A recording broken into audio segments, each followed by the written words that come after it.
Hi! నమస్తే అందరికీ. ఈరోజు మనం పచ్చి పులుసు ఎలా చేయాలో తెలంగాణ స్టైల్ చూపిస్తున్నాను.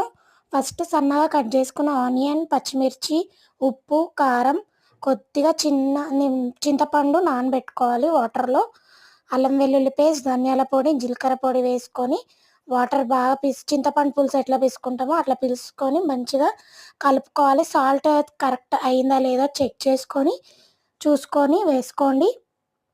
నెక్స్ట్ తాలింపుకు ఒక బాణీ పెట్టుకొని ఆయిలేసుకొని మినపప్పు, శనగపప్పు, జీలకర్ర, ఆవాలు, ఎండుమిర్చి, కరివేపాకు అండ్ కొద్దిగా పసుపు ఆయిల్లోనే వేయాలి. వేసిన వెంటనే స్టవ్ ఆఫ్ చేసేసి కొంచెం కలిపేసుకొని ఈ తాలింపును ఆ చారులో వేసేసుకుంటే యమ్మీ యమ్మీ పచ్చి పులుసు రెడీ. కొత్తిమీర, పుదీనా కూడా వేసుకోండి బాగుంటుంది.